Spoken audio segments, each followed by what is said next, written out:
Jaldi jago, yena wakati kabu hai. Sone wano, jaldi jago, yena wakati kabu hai. Sunava batalo, kawe wele, madenana, sunava bana. Sone wano, jaldi jago, yena wakati kabu hai. Akoda molo, kawe wele, sadenana, sunava bana. Sone wano, jaldi jago, yena wakati kabu hai. Mahadeko isa tisangolola, Mahadeko isa sala, Naube isa yinina gola mufilesa. Sone wano, jaldi jago, yena wakati kabu hai. Mahadeko isa tisangolola, Naube isa yinina. Wano, jaldi jago.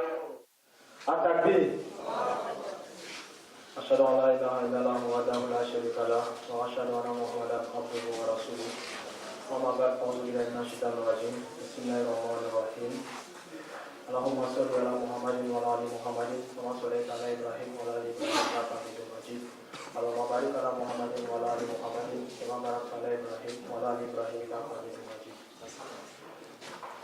Cher Molvi Lokman Farid, représentant de Amis de la Jamaat islamique Ahmadiyya de Côte d'Ivoire. Cher Sad, entendez par là le président de la jeunesse islamique Ahmadiyya de Côte d'Ivoire. Chers invités à vos rangs et qualités, je vous adresse tous la salutation de paix qui est Assalamu alaikum wa rahmatullahi wa barakatuh. Alhamdulillah, Inch'Allah, Ami va donner la bénédiction pour l'ouverture de la 3e session de notre 16e Ijtima Salana. Et la session d'aujourd'hui est caractérisée par le thème principal. Je demande à tout un chacun de rester vraiment concentré, de bien suivre le thème principal et de faire bon usage de tout ce qui sera dit aujourd'hui, Inch'Allah.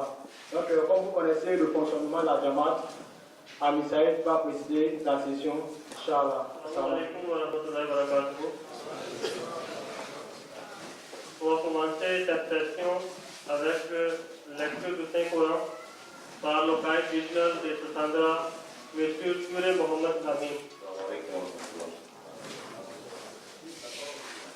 أعوذ بالله من الشيطان الرجيم إن الذين آمنوا وعملوا الصالحات كانت لهم جنات الفردوس نزلا خالدين فيها لا يبغون عنها حولا قل لو كان البحر مدادا لكلمات ربي لنفد البحر قبل أن تنفد كلمات ربي ولو جئنا بمثله مددا قل إنما أنا بشر مثلكم يوحى إلي أنما إلهكم إله واحد فمن كان يرجو لقاء ربه فليعمل عملا صالحا ولا يشرك بعبادة ربه أحدا. Traduction français par le Muhammad régional de Boaké, Kone Kisnapia.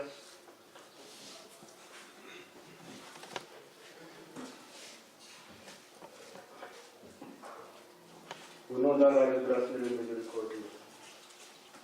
Les mécréants pensent-ils qu'ils peuvent prendre mes serviteurs comme protecteurs à ma place? Assurément, nous avons préparé l'enfer comme un accueil pour les mécréants.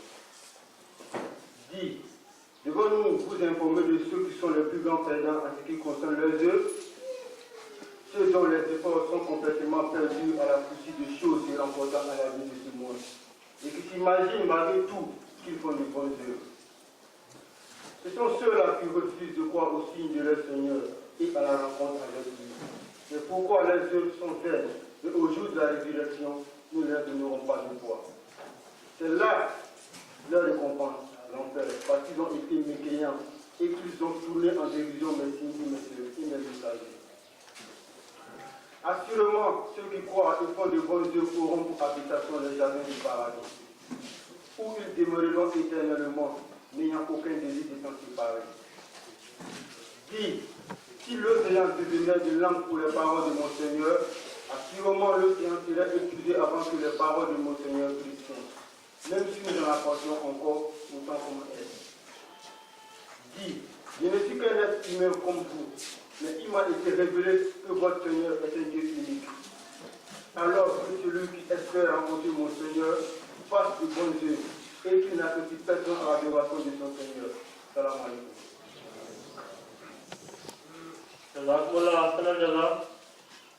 Poésie ou ici promis à l'extrato par le général d'Agoville, missionnaire Jara Jaya. Assalamu alaikum wa rahmatullahi ta'ala wa barakatuh. سيدنا حضرة أقدس مسيح موعود. هذه القصيدة أنيقة رشيقة مملوءة من اللطائف الأدبية والفرائد العربية في مدح السيد وسيد الثقلين خاتم النبيين محمد الذي وصفه الله في الكتاب المبين. اللهم صل وسلم عليه إلى يوم الدين.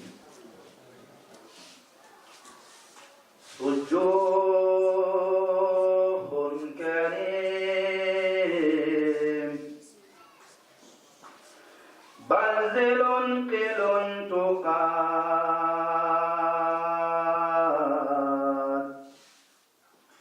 قرق وفاق طوالف الفتيان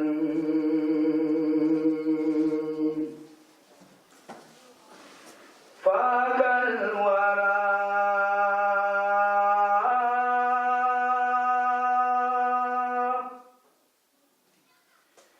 بكماله وجماله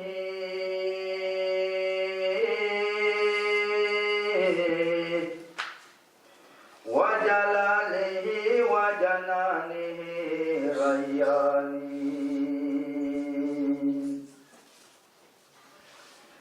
لا شك أن محمدا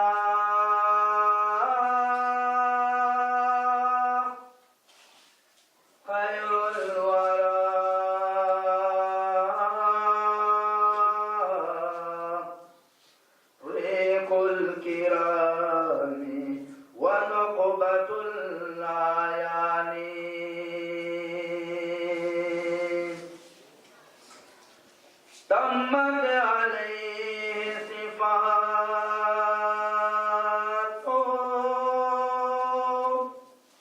كل مزية قسمت به نعماء كل زمان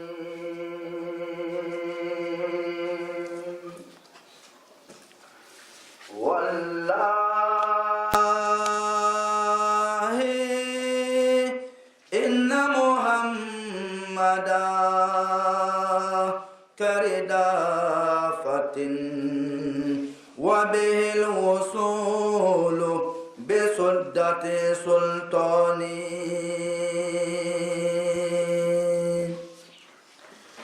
هو فقر كل مطهر ومقدس وبه يباهي الأسكر روحاني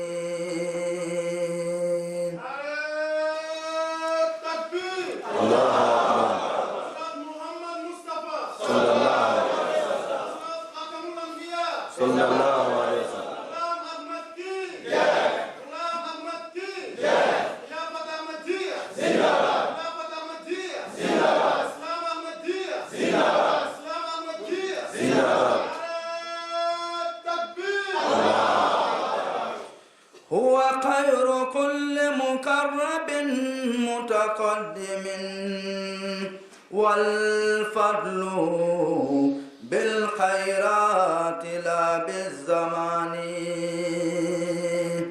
والطل قد يبدو أمام الوابل فالطل طل ليس كالتهتان بطل وحيد لا تطيش سهامه ذو مسميات موبق الشيطان ألفيته بحر الحقائق والهدى ورأيته كالدر في اللمعان قد مات عيسى متركا ونبينا حي وربي إنه وفاني والله إني قد رأيت جماله بعيوني جسمي قائدا بمكاني ها إن تظنيت ابن مريم عائشة فعليك إثباتا من البرهان يا رب صل على نبيك دائما في هذه الدنيا وبعث ثاني يا رب صل على نبيك دائما في هذه الدنيا وبعث ثاني. السلام عليكم ورحمة الله تعالى وبركاته. Maintenant, conférence sur le thème la jeunesse contemporaine face aux défis majeurs du matérialisme. Par M. Kandé Amadou, du Majlis Ulama Ahmadiyya d'Abidjan. أشهد أن لا إله إلا الله وحده لا شريك له وأشهد أن محمدا عبده ورسوله أما بعد فأعوذ بالله من الشيطان الرجيم بسم الله الرحمن الرحيم الحمد لله رب العالمين الرحمن الرحيم مالك يوم الدين إياك نعبد وإياك نستعين اهدنا الصراط المستقيم صراط الذين أنعمت عليهم غير المغضوب عليهم ولا الضالين إن الله وملائكته يصلون على النبي يا أيها الذين آمنوا صلوا عليه وسلم تسليم اللهم صل على محمد وآل محمد كما صليت على إبراهيم وعلى آل إبراهيم إنك حميد مجيد اللهم بارك على محمد وآل محمد كما باركت على إبراهيم وعلى آل إبراهيم إنك حميد مجيد. Cher ami Saïf, cher Sadr Saïf de Côte d'Ivoire, ainsi que les membres de son bureau, cher Sadr Saïf des délégations étrangères ou de leurs représentants, chers parents du Majlis Ansarullah, chers frères du Majlis Koudamul Ahmadiyya, honorables invités, je voudrais, avant de m'engager dans cette lourde tâche qui est la mienne, vous lancer tout d'abord cette salutation fraternelle, universelle, remplie de bénédictions, qui n'est autre que Assalamu alaikum wa rahmatullah wa barakatuh.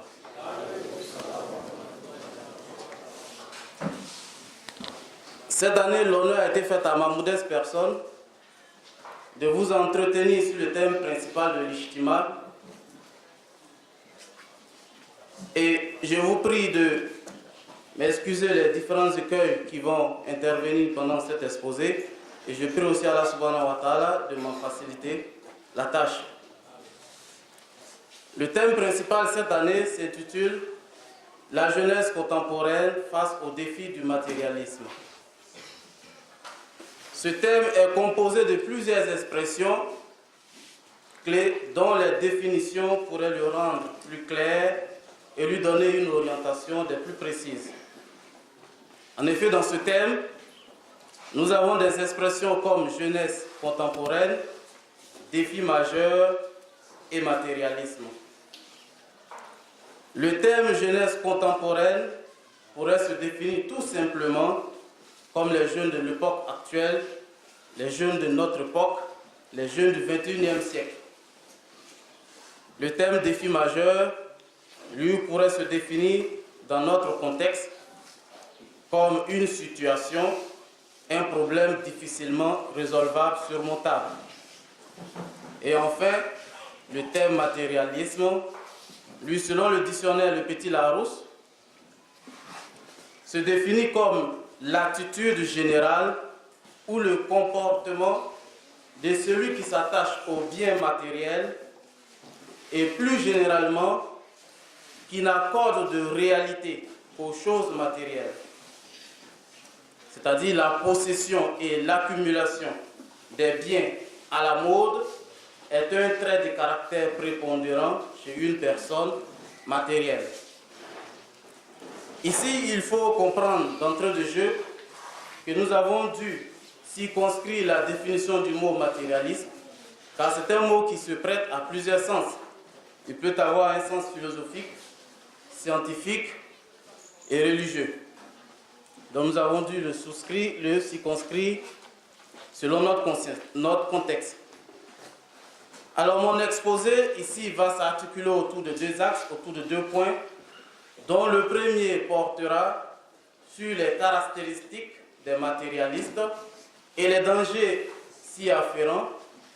Et la deuxième partie, elle va se proposer de nous donner les solutions de l'islam pour échapper à ces dangers qui seront évoqués. Le matérialisme est un thème ou est un système économique et social, appelé aussi capitalisme,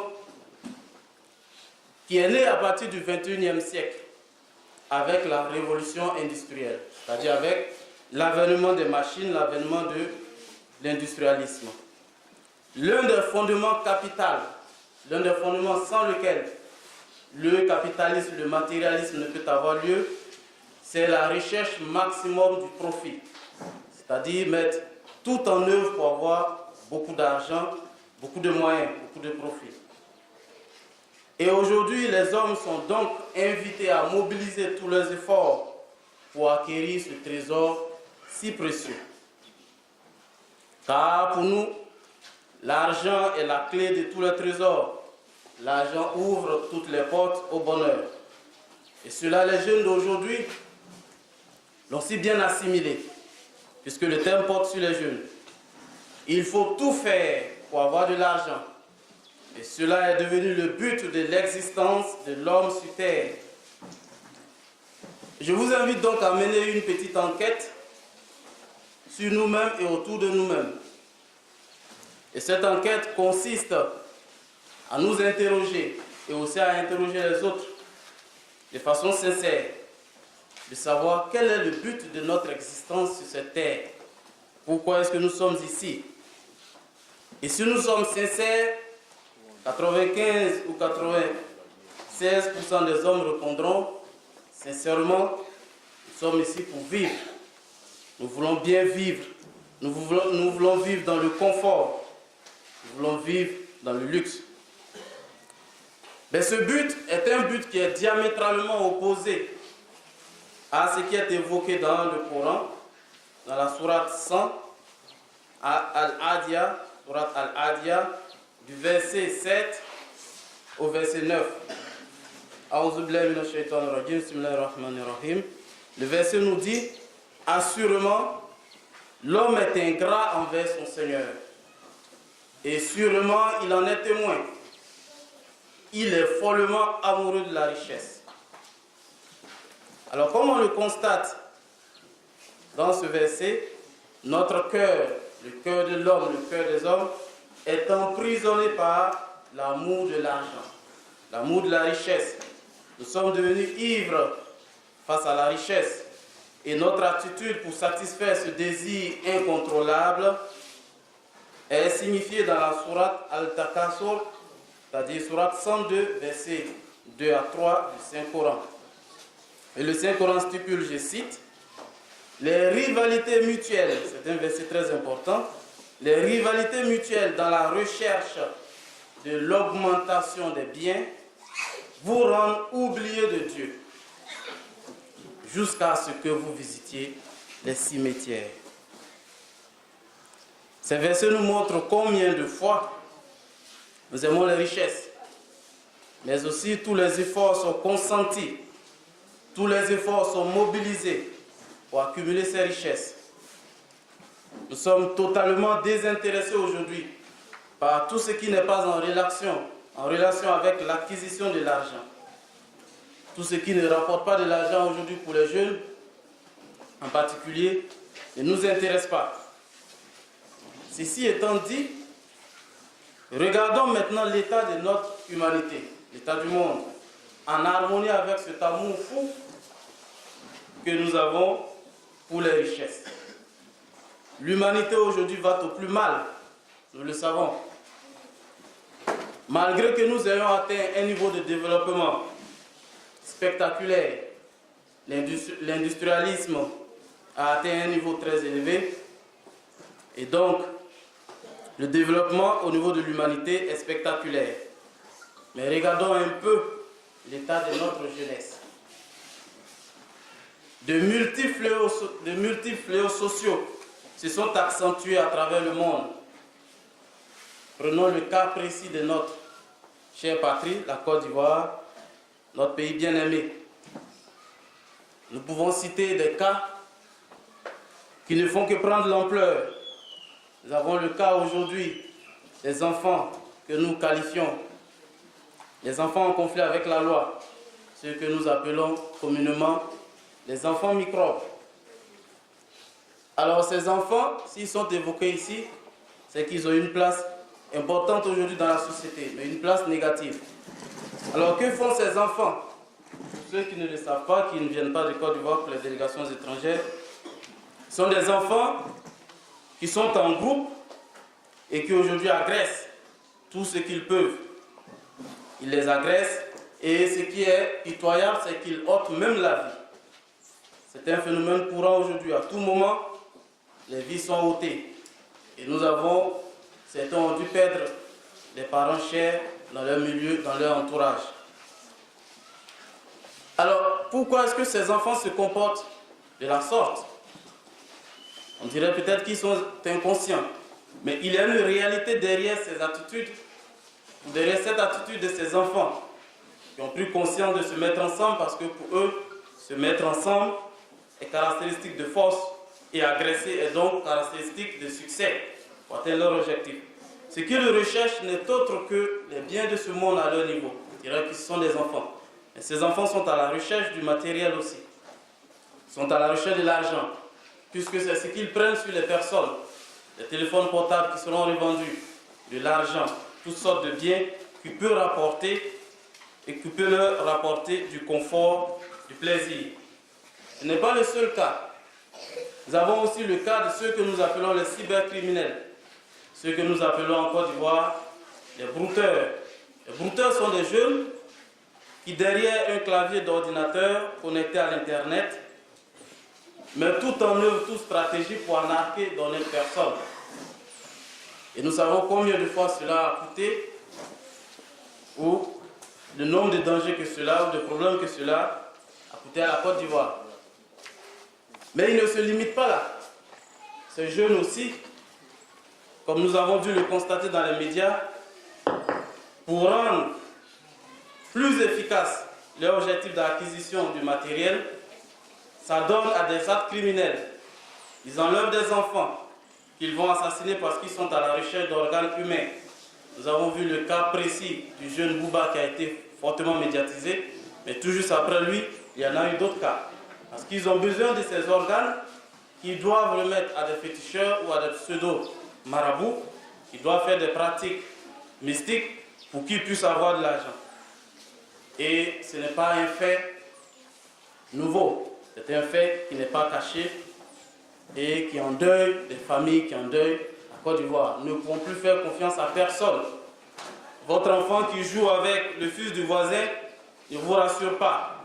Est-ce qu'il ne veut pas un esprit de matérialisme? Est-ce qu'il ne va pas vous enlever votre fils? Voici les dangers de l'amour fou pour le matériel.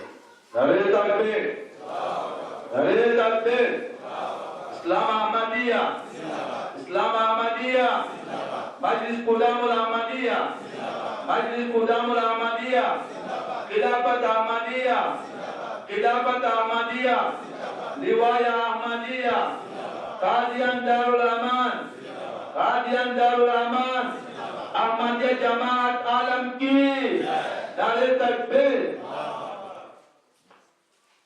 Si nous passons sur ces deux fléaux, il y en a d'autres.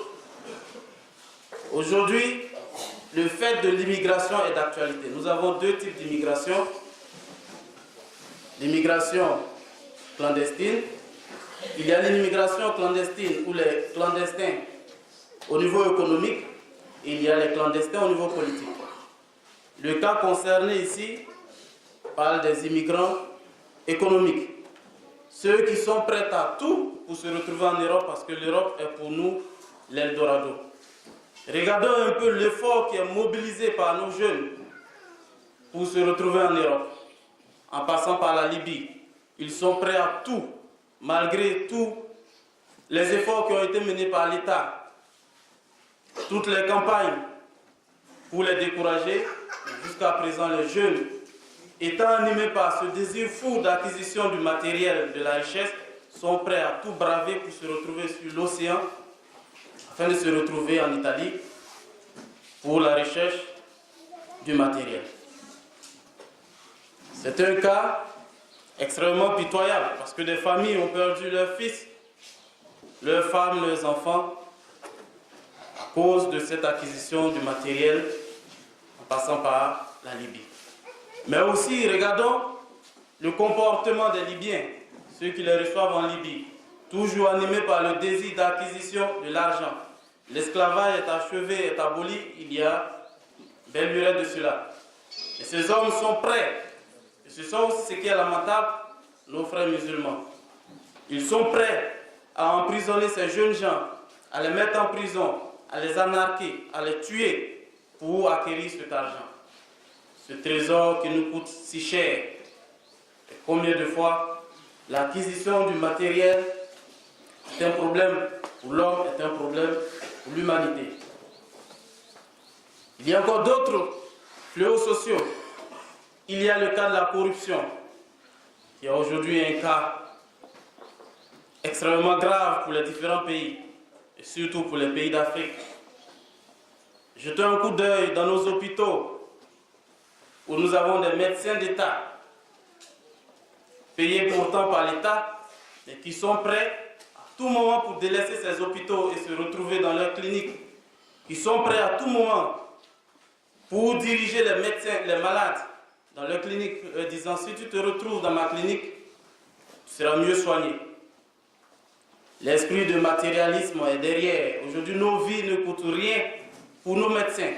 Ce ne sont pas seulement les médecins au niveau de l'éducation nationale. La même chose, les élèves cotisent et remettent aux surveillants pour pouvoir tricher. Il y en a eu des cas très graves cette année, puisque nous sommes dans le domaine de l'enseignement, où des réseaux se sont constitués par des personnes. Il suffit que l'élève se retrouve dans la salle avec son téléphone.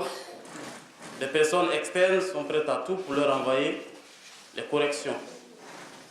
Ces personnes qui se retrouvent derrière ces actes, qu'est-ce qu'ils attendent du devenir de notre pays? Nous disons que l'économie de la Côte d'Ivoire repose sur l'agriculture, mais l'avenir de notre pays repose sur notre jeunesse. Si notre jeunesse est corrompue et mal éduquée, dans le concert des nations, nous sommes très mal partis. Dans la mondialisation, nous serons toujours partis pour rester à 1% des échanges. Il y a aussi le phénomène de la drogue.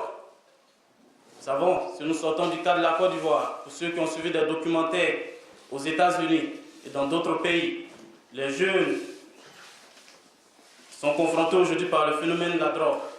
Ceux qui vendent la drogue se disent que le commerce de la drogue est le moyen le plus facile pour acquérir de l'argent. Et ceux aussi qui consomment la drogue sont à la recherche du plaisir.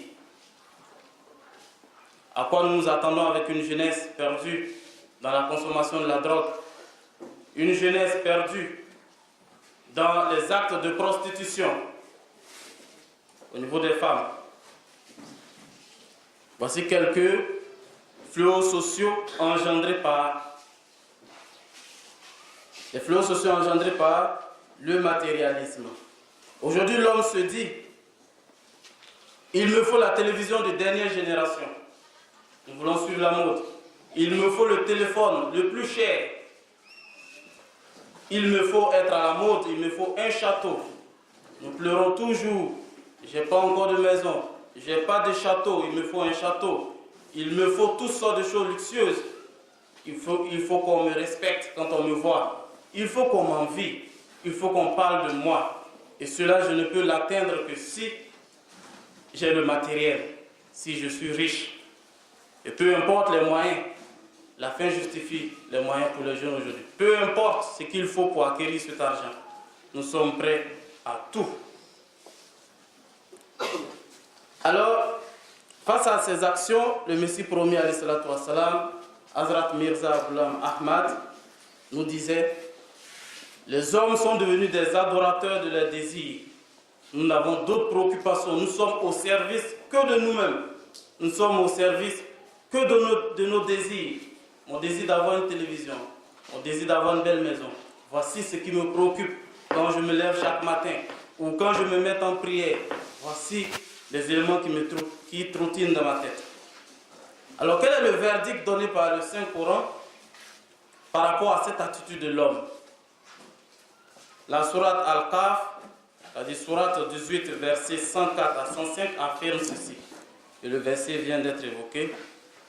Dit: voulez-vous que nous vous parlions de ceux qui sont les plus grands perdants en ce qui concerne leurs œuvres, c'est-à-dire tout ce qu'ils font, ceux dont les efforts sont complètement perdus à la poursuite des choses de ce monde et qui s'imaginent malgré tout, ils ont cette conviction qu'ils font de bonnes œuvres.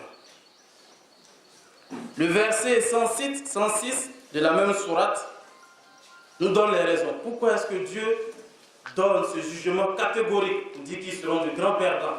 Il dit que leurs œuvres sont vaines. Il nous dit: ce sont ceux-là qui refusent de croire au signe de leur Seigneur et à la rencontre avec lui. C'est pourquoi leurs œuvres sont vaines.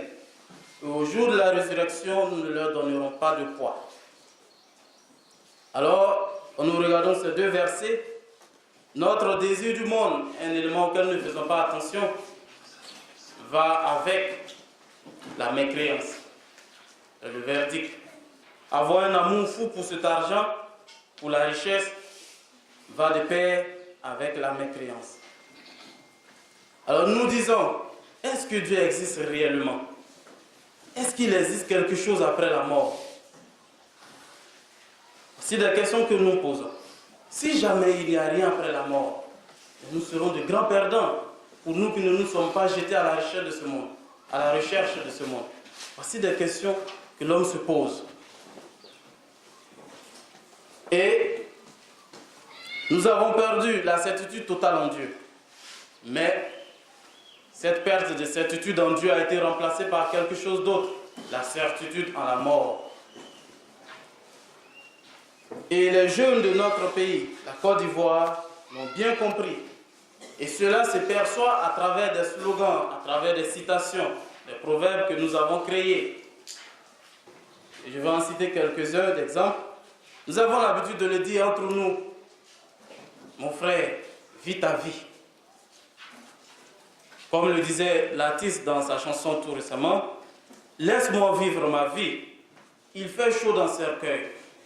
car on ne sait pas quand on va mourir. Ou bien nous nous disons, c'est ce qui est dans ton ventre qui est pour toi, mon frère. Voici des choses que nous nous disons.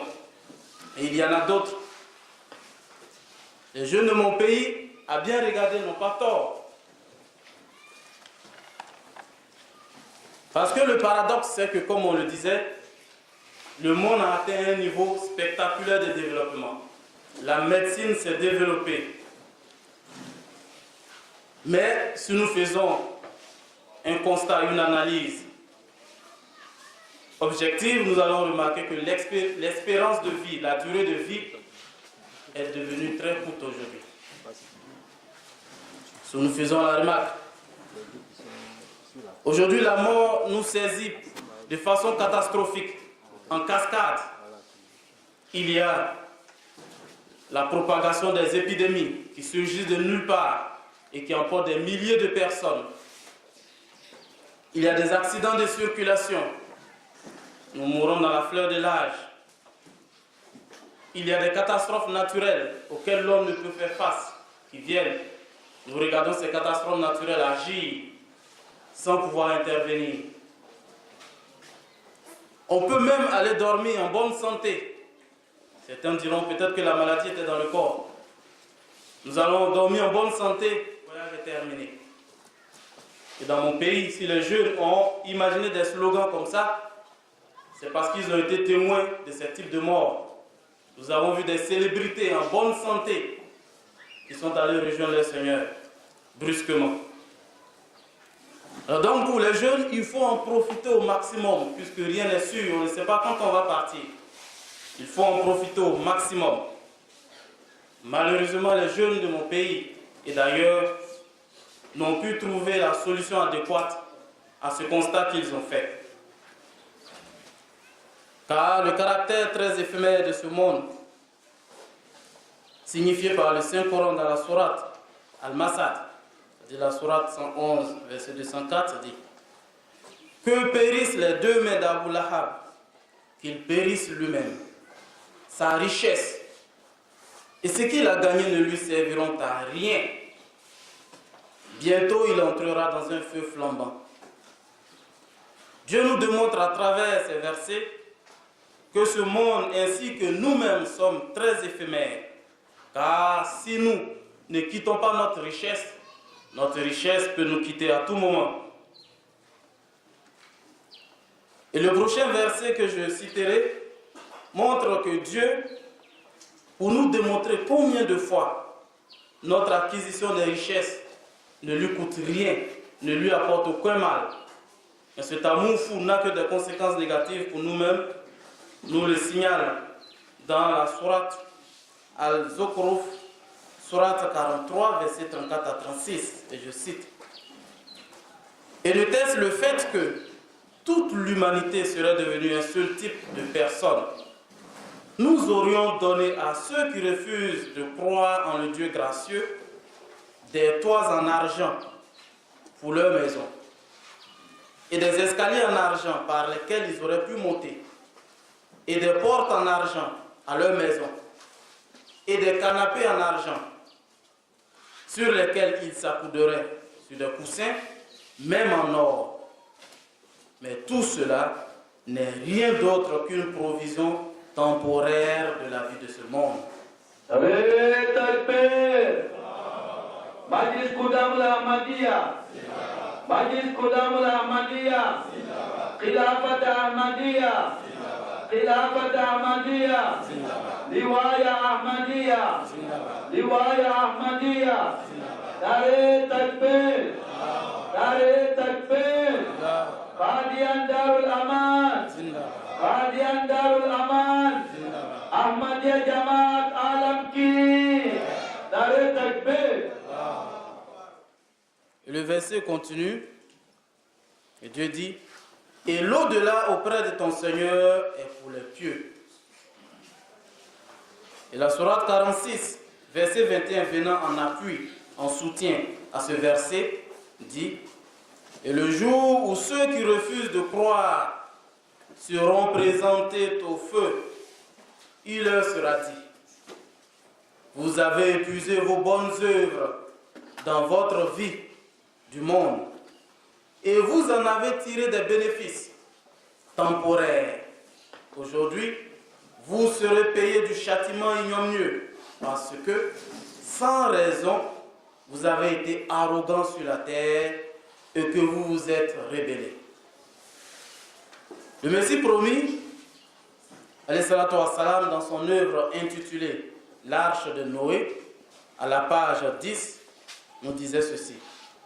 Ceux qui sont comme des fourmis avides à amasser les richesses du monde, ou ceux qui, comme des vautours, fondent sur les charognes des immondices de cette terre et qui mènent leur vie aisément dans ses jouissances, sont éloignés du Dieu puissant et ne peuvent avoir aucun accès en sa présence.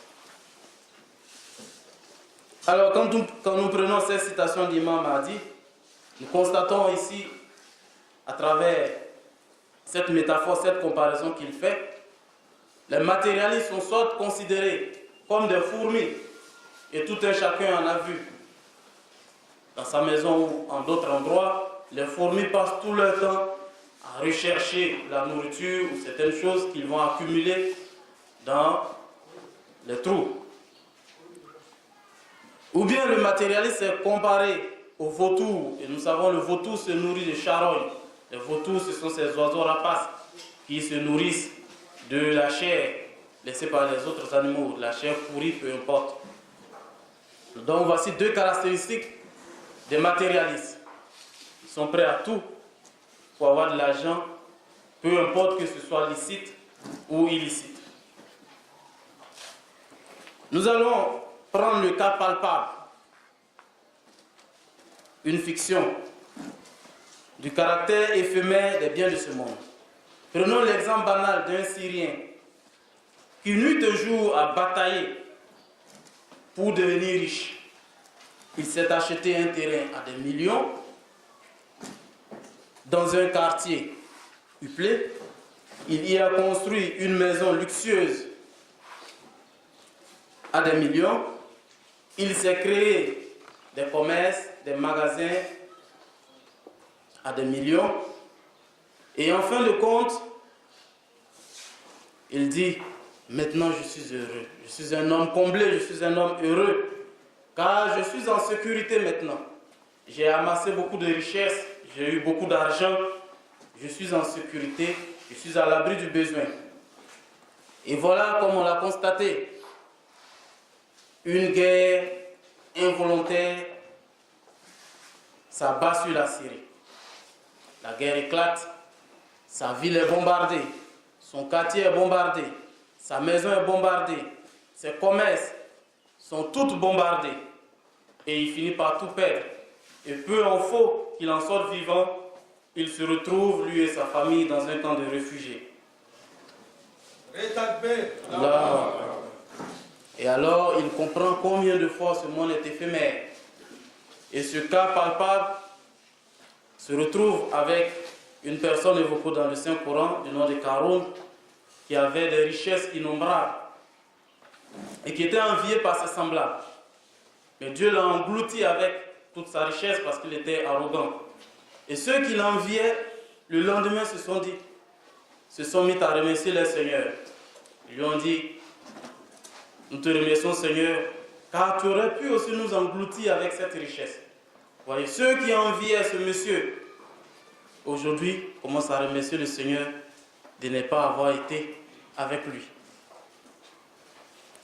Le Saint-Coran démasque un autre groupe de matérialistes dans la sourate Anfal, la sourate 8, verset 37, en disant « Assurément, les mécréants dépensent leurs biens pour empêcher les gens de suivre la voie d'Allah.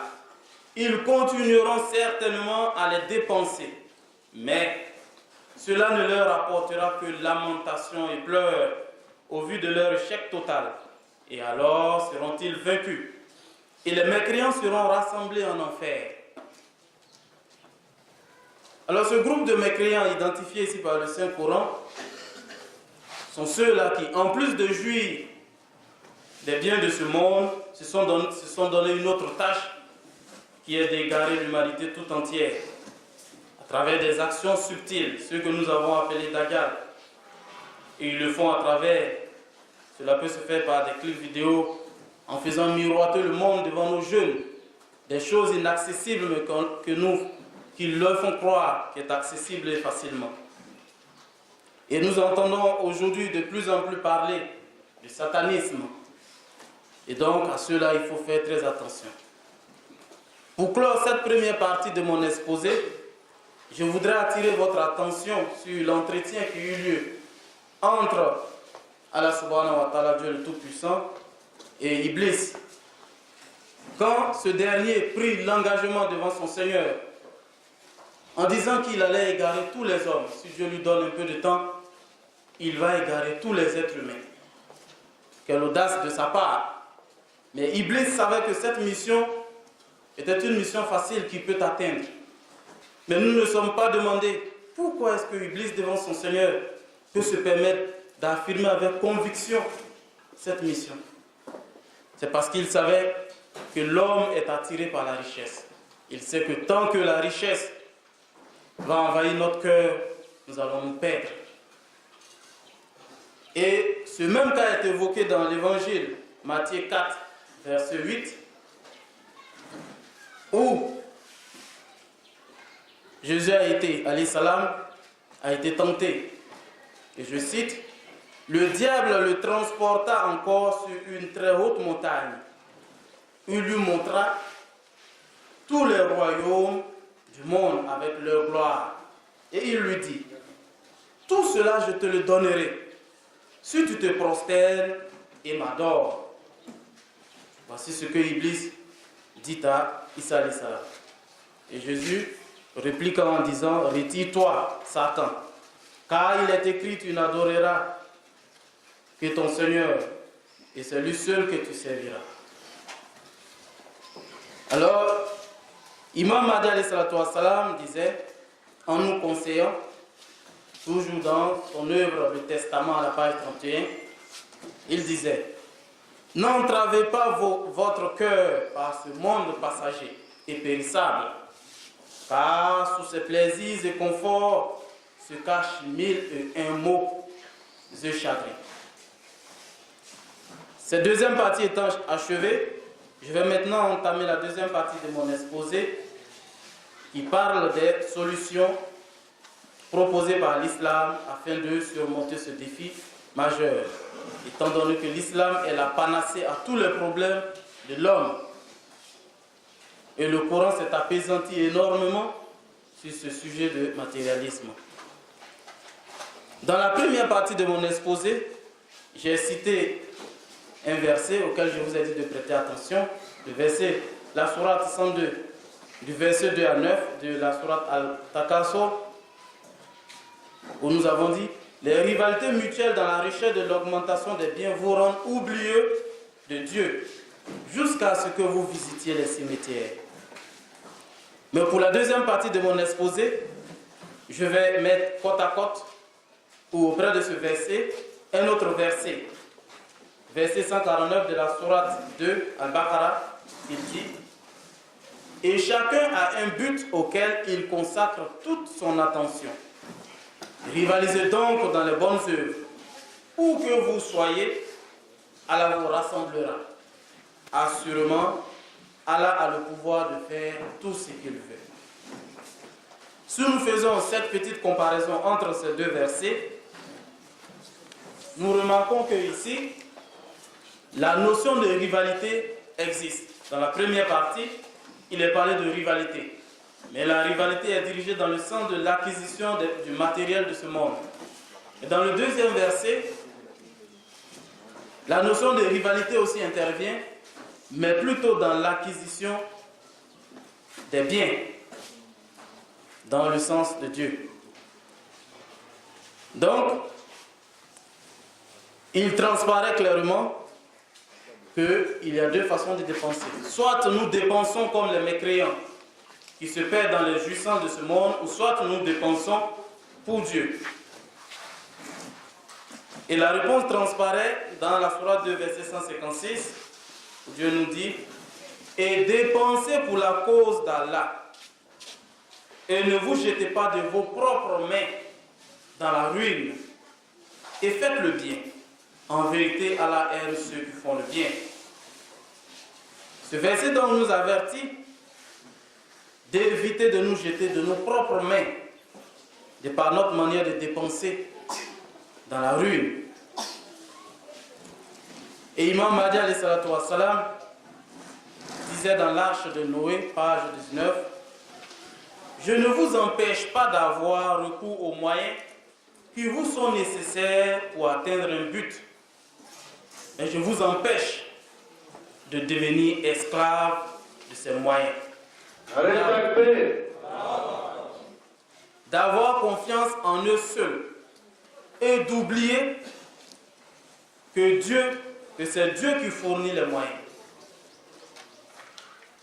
Un autre verset venant en appui, verset 15 à 22 de la sourate 92 à l'Aïd, Dieu nous dit, je vous avertis donc d'un feu flambant, mais le plus vertueux en sera tenu à l'écart. Qui est ce plus vertueux? C'est celui qui donne ses richesses pour rechercher le plaisir de son Seigneur le plus haut. Et certainement, il sera très satisfait de lui. À la lumière de ce verset, nous comprenons donc que pour s'attirer les faveurs d'Allah, qu'il faut dépenser. Pour s'attirer les faveurs d'Allah, il faut dépenser pour le bien-être de l'humanité et non pour plaire aux hommes. Mais quand le Seigneur Tout-Puissant nous dit de dépenser pour sa cause, cela envoie des interrogations. De quoi s'agit-il de dépenser pour la cause de Dieu? Est-ce qu'il s'agit de remettre de l'argent directement à Dieu? Nous répondons tout naturellement que non. Et la sourate 9, verset 60 nous aide pour répondre à cette question.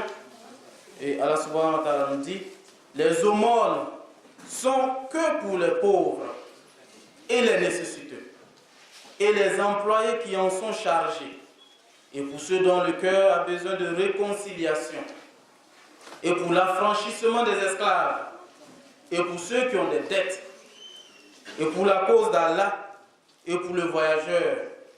Tel est le décret d'Allah. Et Allah est omniscient et sage. Nous allons donc citer un autre verset pour appuyer cela, pour compléter ce qui a été dit.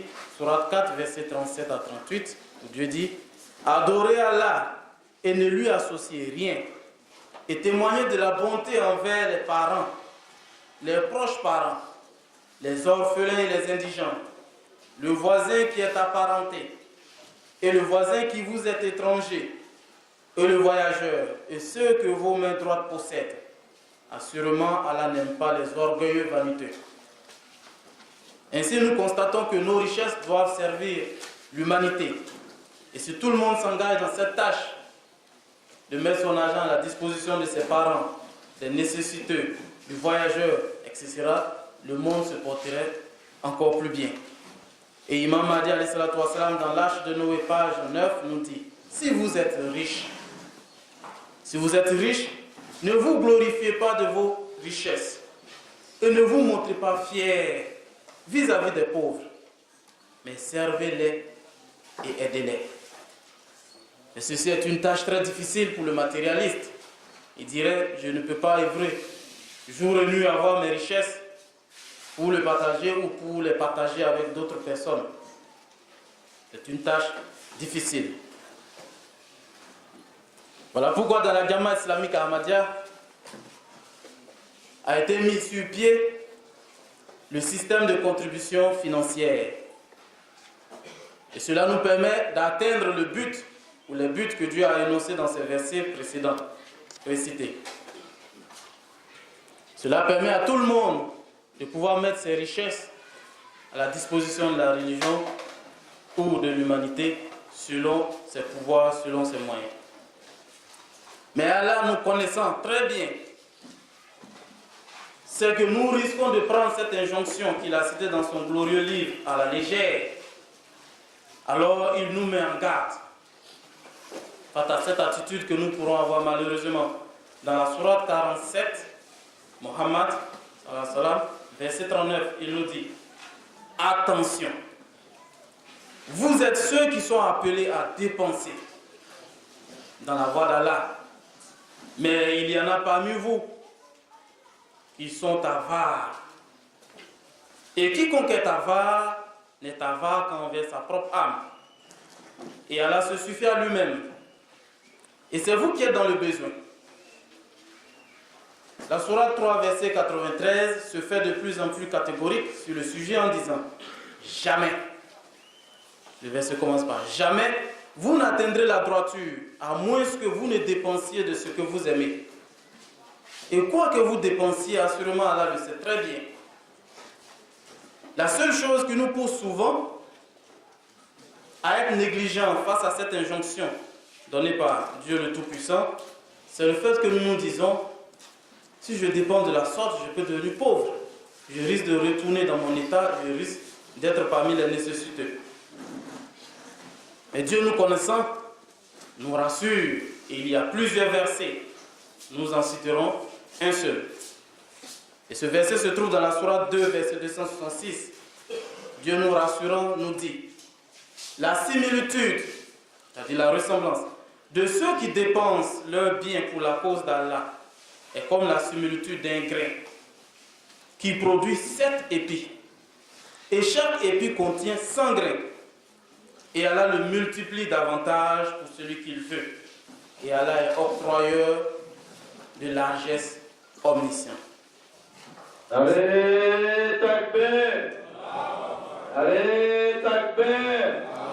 Hazrat Muhammad al-Mustafa, Hazrat Khatam al-Nabiyyin, Hazrat Ghulam Ahmad ki, Hazrat Ghulam Ahmad ki, Majlis Qudamul Ahmadiyya, Majlis Qudamul Ahmadiyya, Khilafat Ahmadiyya, Khilafat Ahmadiyya, Nare Takbir. Il est donc clair ici qu'en dépensant notre argent, nous ne deviendrons pas pauvres si nous dépensons pour la bonne cause. Et donc ici, il transparaît aussi une bonne nouvelle pour les hommes, pour le croyant principalement. Car les croyants sont très chanceux.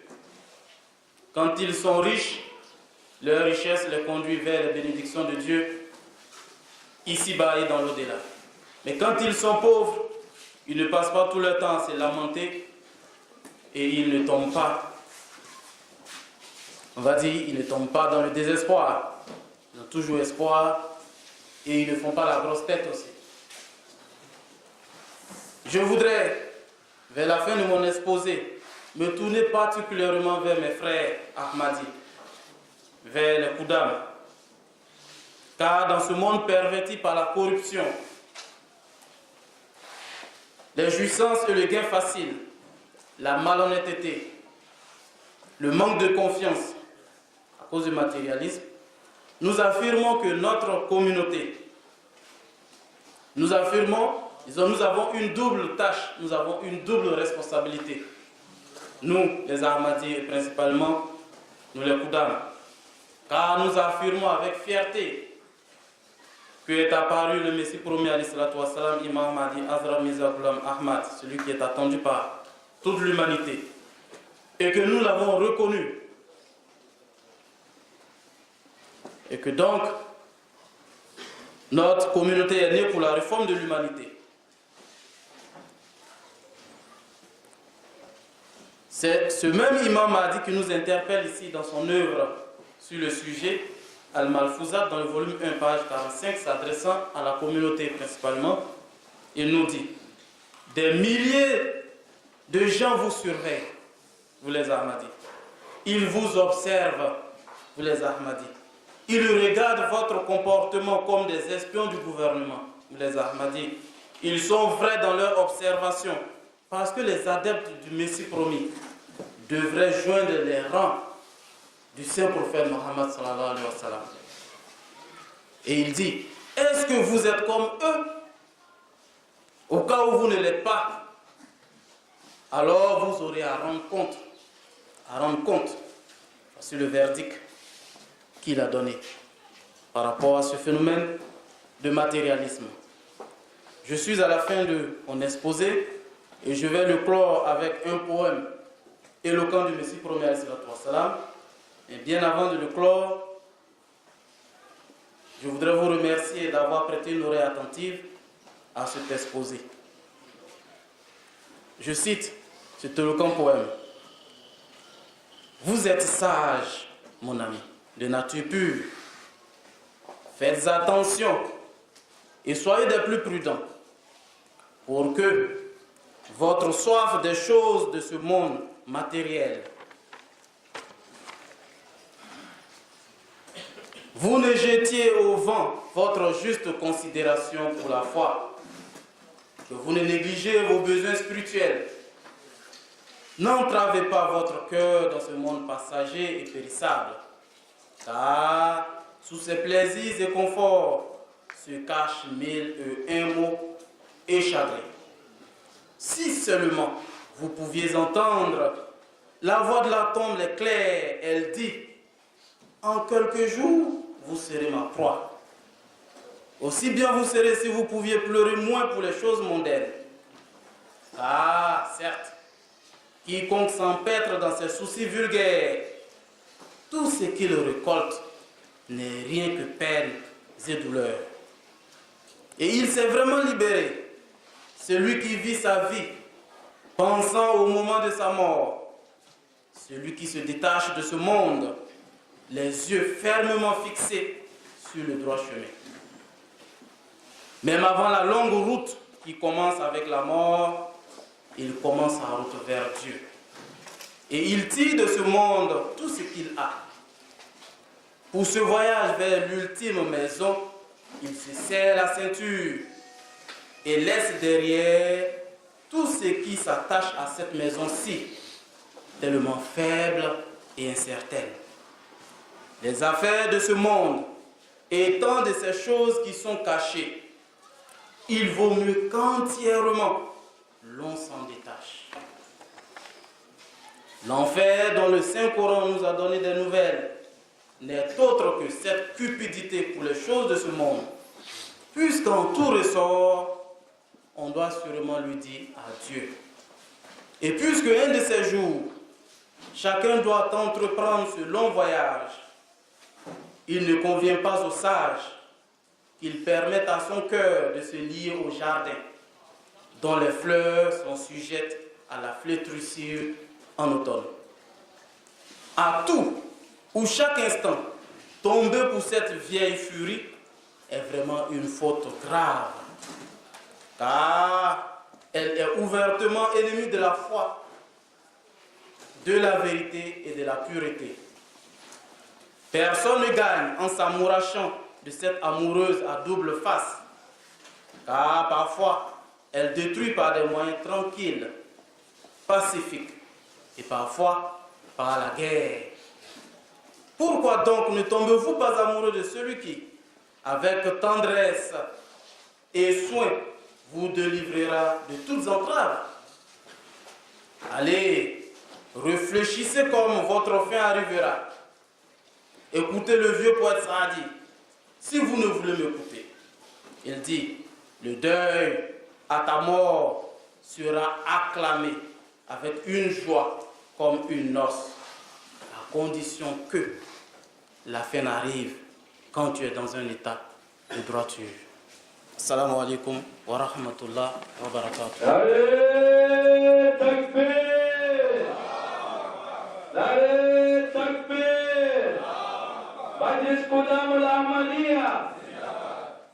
Majlis Qudam al-Ahmadiyya! Allez, takbir! La paix, vive la paix! La paix, vive la paix! La paix, vive la paix! La paix, vive la paix! La paix, notre religion! La paix, vive la paix! La paix, notre religion! La paix, vive la paix! La paix, notre religion!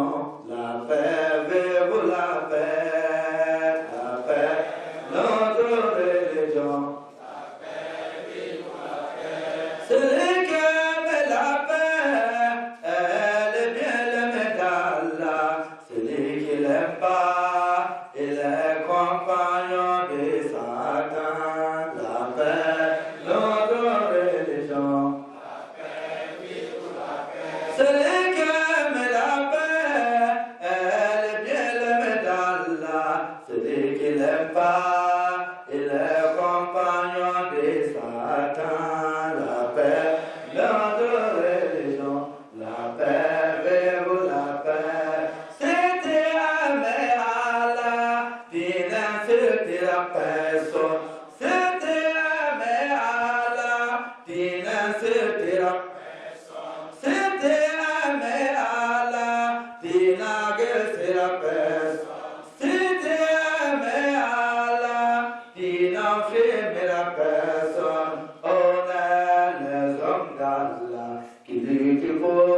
la paix.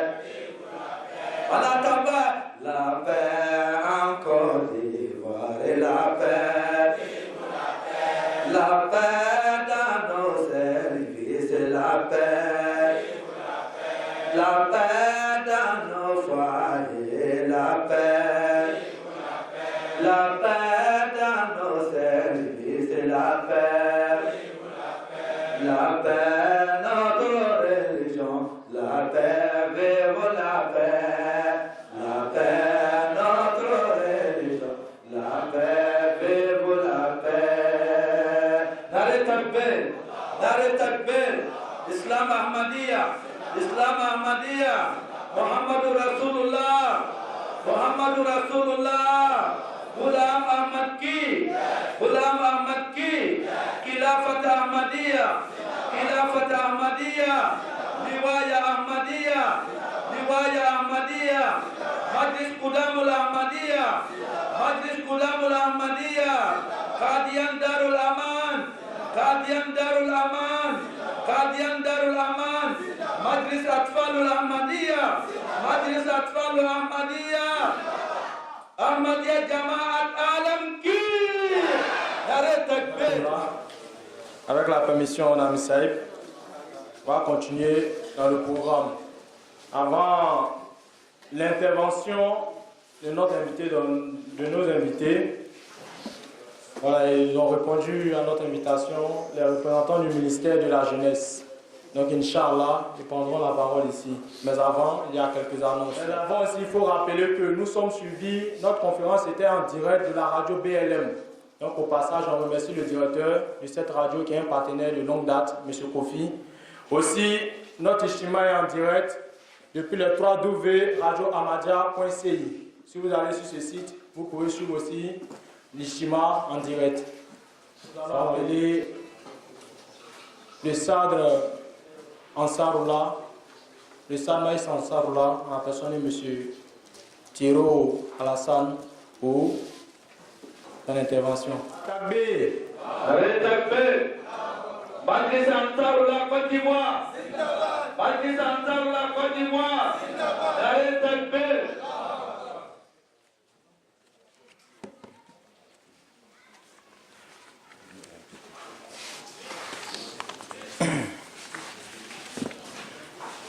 Shalom la ilaha illallah wahdahu la sharika lahu wa ashhadu anna Muhammadan abduhu wa rasuluh.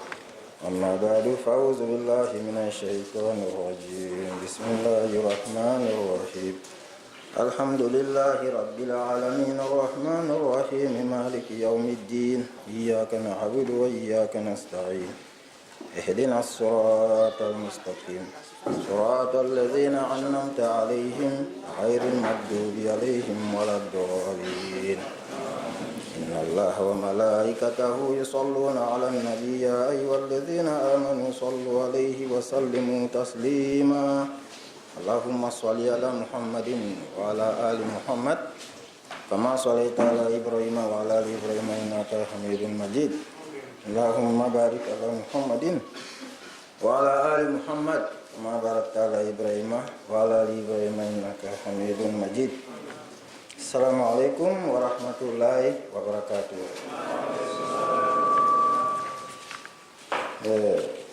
Cher ami Saïd, cher Sadr Ghulamul Ahmadiyya, honorable invité, tous les membres sont venus présents aujourd'hui. Merci pour votre présence. Et je remercie le conférencier qui a fait très brillante conférence. L'exposé vraiment était à la hauteur. Par rapport au verset récité, j'ai pris une partie et un conseil du calife. Parce que qui dit un nasi, c'est celui qui est passé par les turpitudes de la vie pour atteindre une certaine hauteur au niveau de la sagesse afin de la transmettre à la nouvelle génération. Donc, la base pour la réforme maintenant de cette jeunesse. Et le verset qui est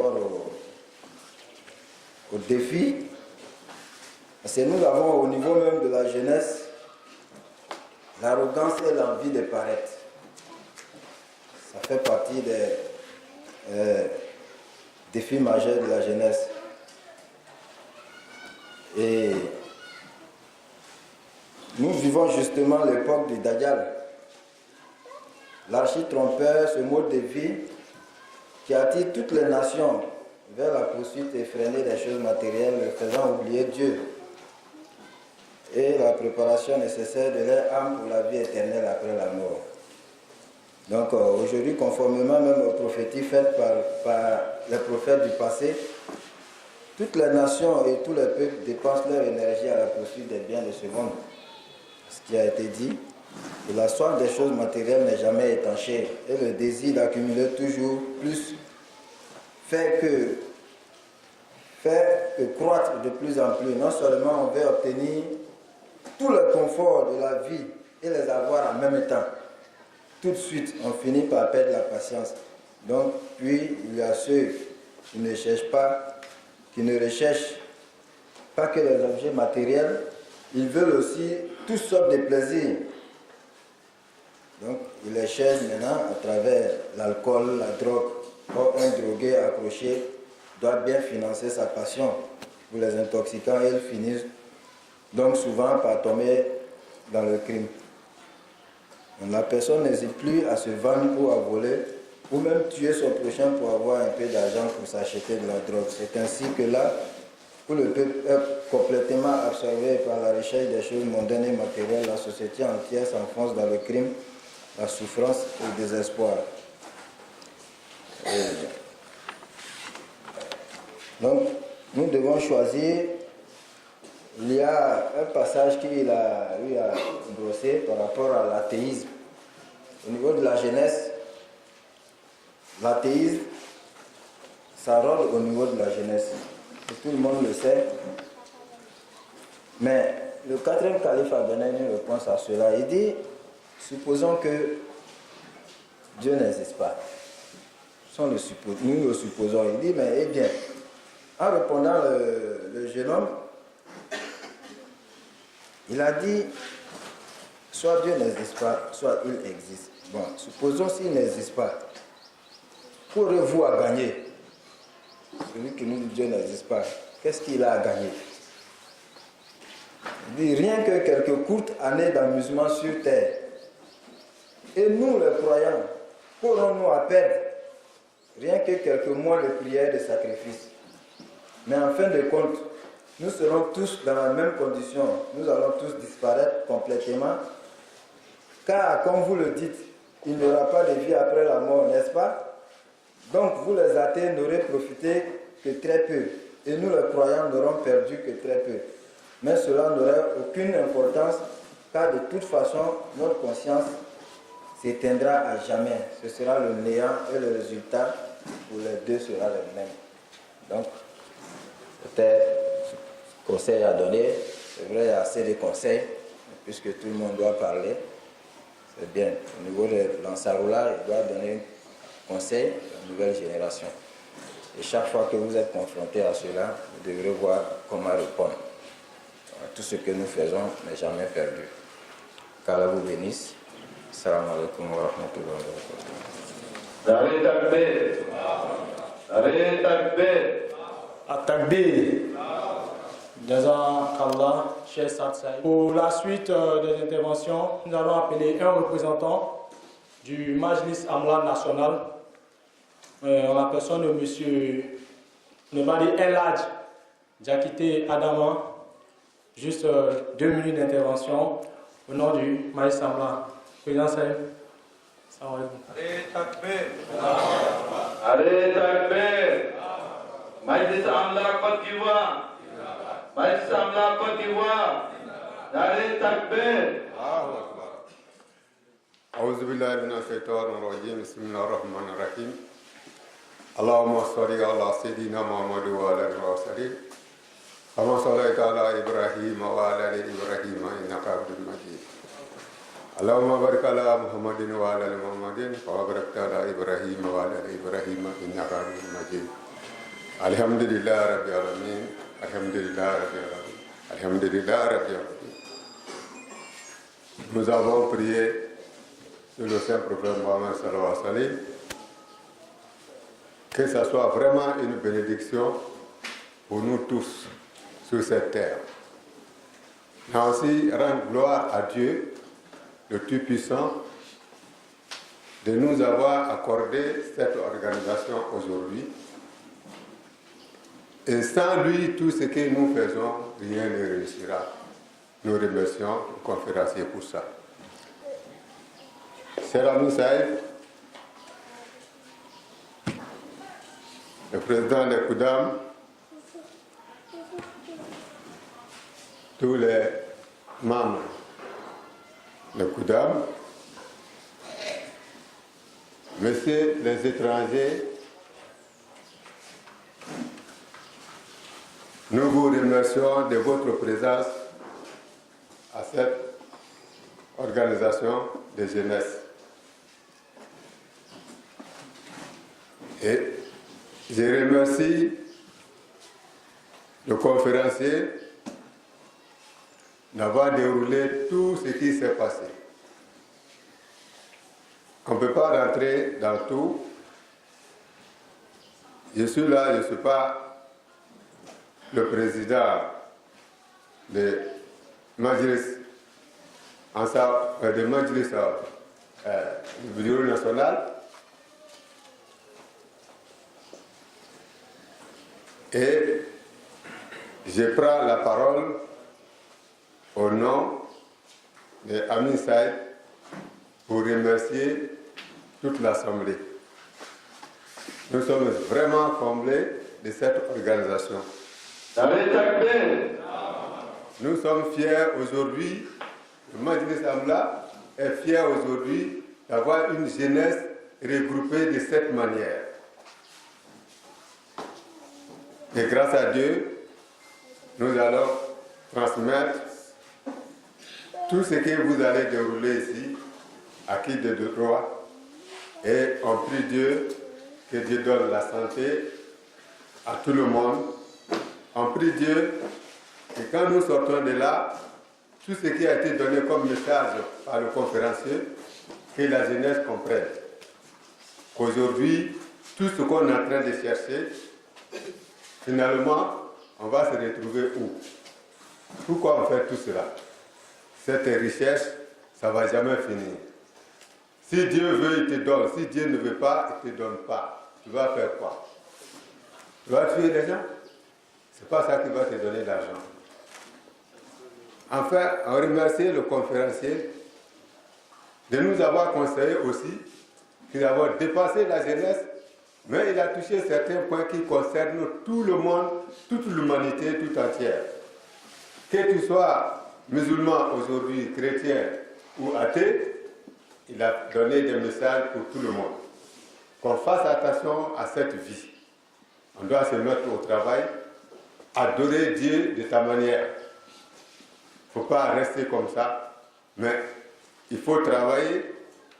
On nous a conseillé, il y a un hadith qui dit, il faut travailler comme si tu ne vas jamais mourir.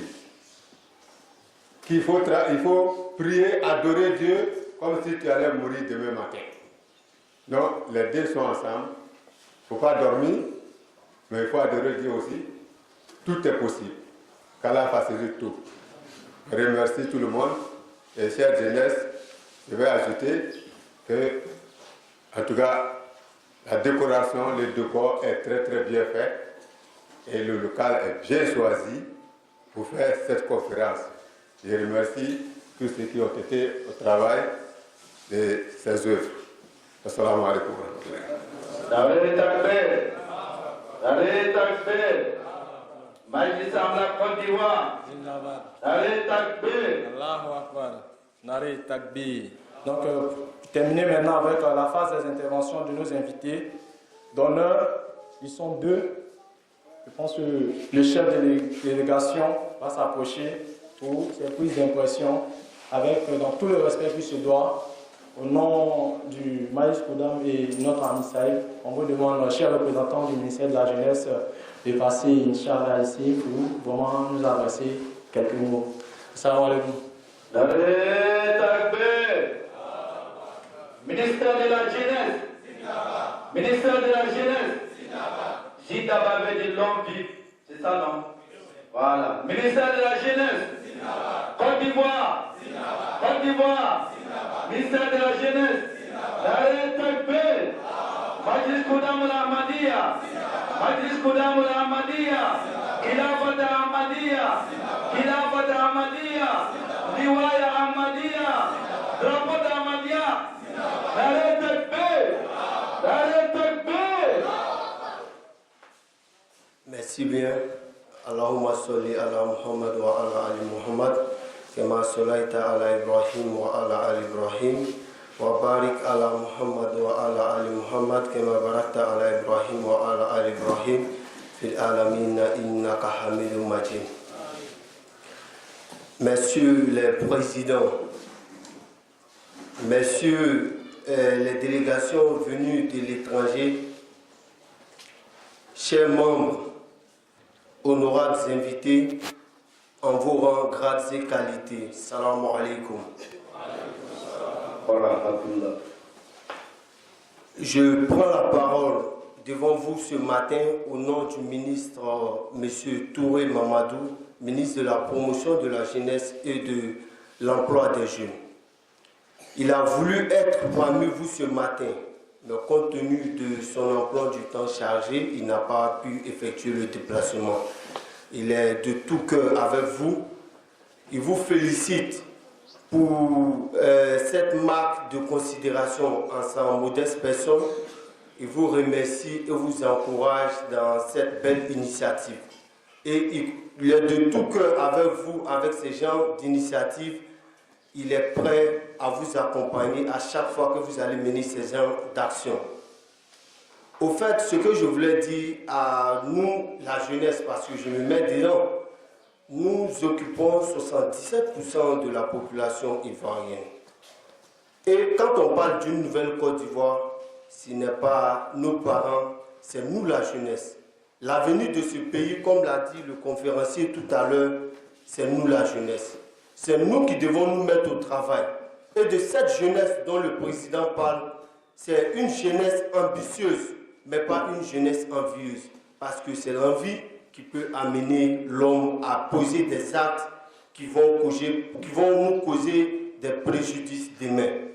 Et islamiquement parlant, nous-mêmes nous savons ce que Dieu a écrit pour tout un chacun. Tu ne peux pas mourir sans avoir ce qu'il a écrit pour toi. Et ne forçons pas ce qui ne nous est pas prédestiné. Si nous voulons forcer, nous allons poser des actes incorrects et demain qui vont nous poser des préjudices. Et ça, ce n'est pas normal. Chaque chose a son temps. Acceptons-le. Mettons tout dans la main de Dieu. Et c'est dans ça que nous allons être forts et relever le défi et la mission que Dieu nous a confiée. Sur ce, je vous remercie et bonne continuation.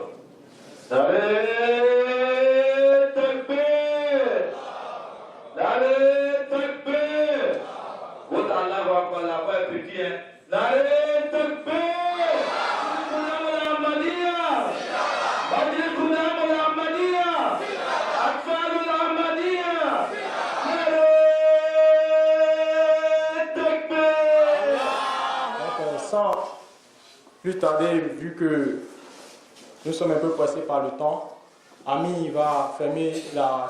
Ami Seb. On va finir cette session avec le prière d'entrée.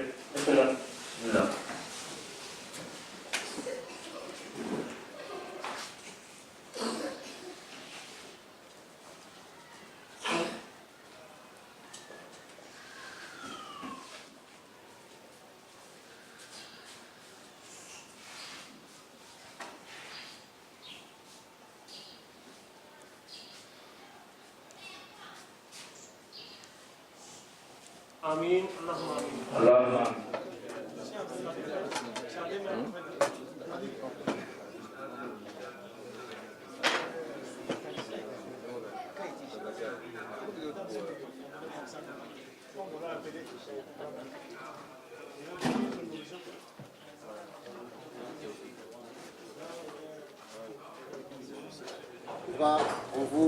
On ne vous oblige pas, mais on souhaiterait que vraiment vous preniez le temps de lire ces documents. Très intéressant, surtout la philosophie des enseignements de l'islam et la crise, qu'on appelle les problèmes des temps modernes. Vous avez suivi peut-être la conférence aujourd'hui. Je crois qu'il y a un peu des choses que le professeur a dû vous dire, mais le livre encore vous renseignera plus dessus. Et surtout la philosophie des enseignements de l'islam. Aujourd'hui, quand vous allez lire, vous allez voir la communauté islamique Ahmadiyya, vous allez vous poser la question, aujourd'hui vous vous posez la question, quelle est la différence entre vous et les autres musulmans? La différence, en le lisant aussi, vous allez en voir plus de renseignements. Qu'est-ce que l'islam demande et qu'est-ce que la communauté islamique fait? Est-ce que c'est la même chose? Vous allez voir les renseignements. Merci. En tout cas, c'est très intéressant et il y a beaucoup d'informations dessus, beaucoup d'informations sur l'islam à savoir dedans. Assalamu alaikum.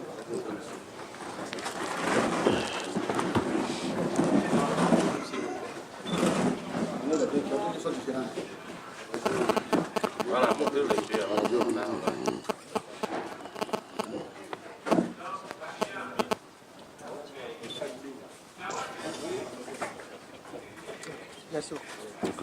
Yare Takbir. Damul Ahmadiyya. Zindabad. Damul Ahmadiyya. Zindabad. Nous avons toujours après nous interviewons un peu nos invités pour avoir les impressions et vraiment le message aussi qui peut nous laisser par rapport à l'avenir dans nos futures relations. Donc c'est ainsi que nous allons continuer cette petite interview pour avoir notre message d'abord. Voilà, on va vous demander de maintenir le ministère d'abord, vous allez présenter le ministère, vos avis sur la cérémonie. Merci beaucoup, Monsieur le Secrétaire Général. Je commence par moi-même d'abord. Moi, c'est M. Inda Maurice. Je suis le coordinateur des activités ISC-SIDA au niveau du ministère de la Promotion de la Jeunesse, en particulièrement à la direction de la protection de la jeunesse.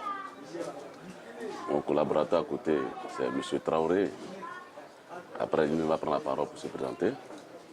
Comme on l'a dit, c'est le ministère de la Promotion de la Jeunesse et de l'Emploi des Jeunes. À sa tête, M. Touré Mamadou. Comme vous le savez, c'est un monsieur responsable qui a pris plusieurs fonctions avant d'être là. Il était président, président des jeunes du Rassemblement des Républicains, communément appelé JRDR. Donc il connaît un peu plus les problèmes de la jeunesse. Donc le message qu'on vous dit, c'est de dire aux jeunes de venir vers nous, d'exposer leurs problèmes. Leur ministre, c'est un ministre jeune. Déjà, il est jeune et puis il connaît déjà les problèmes de la jeunesse. Donc c'est déjà la bienvenue. Concernant la cérémonie, c'est une bonne initiative, surtout le thème, à l'endroit de nos jeunes. Vraiment, c'était vraiment un thème bien choisi, parce qu'on voit que de nos jours, nos jeunes vont à la perdition. Ils s'adoptent à des fléaux qui sont très vulnérables. Donc vraiment, ce thème est vraiment bienvenu. Ce point-là, je ne serai pas trop long. Vraiment, nous sommes vraiment contents de l'accueil. On remercie d'abord nos frères qui sont venus de l'extérieur, du Burkina, Togo, Ghana et Guinée. Vraiment, c'est un réel plaisir pour nous de rester vivre ensemble comme ça. C'est ce qu'on a demandé, la solidarité et la cohésion sociale. Sur ce, je vous remercie. Merci bien, monsieur le représentant du Conseil de l'Union. Je voulais vous demander un message à passer à la jeunesse de cette communauté, et à la communauté en général, et à la jeunesse de cette communauté. Comme nous vivons dans une nation, on a connu un moment de crise, nous sommes sortis de la crise, aujourd'hui on le dit, par la grâce d'Allah. Et quel message vous pouvez passer à la communauté et à la communauté américaine? Comme le dirait le conférencier, l'avenir appartient à la jeunesse.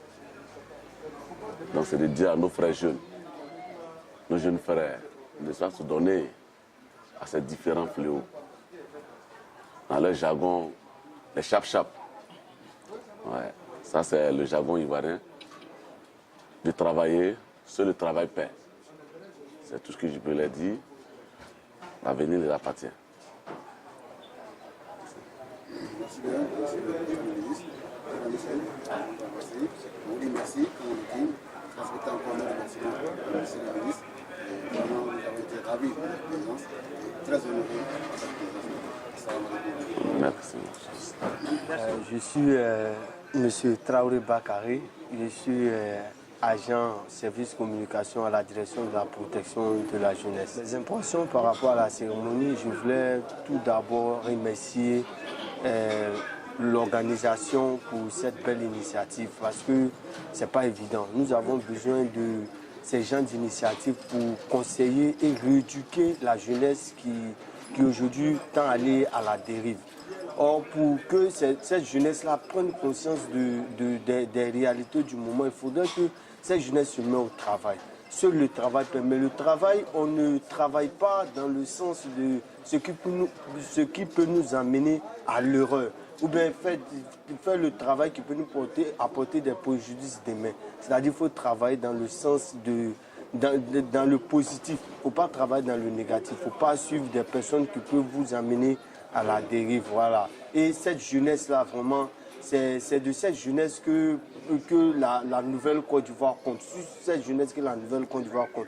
Parce que cette jeunesse représente 77% de la population. Si cette jeunesse n'a pas pris conscience, elle n'est pas ambitieuse, elle est envieuse, vraiment, elle ne pourra pas atteindre l'ambition et le but même, c'est-à-dire l'idée même, l'objectif, la pensée même du président de la République. Voilà, c'est ce que je voulais dire comme message à l'endroit de cette jeunesse-là.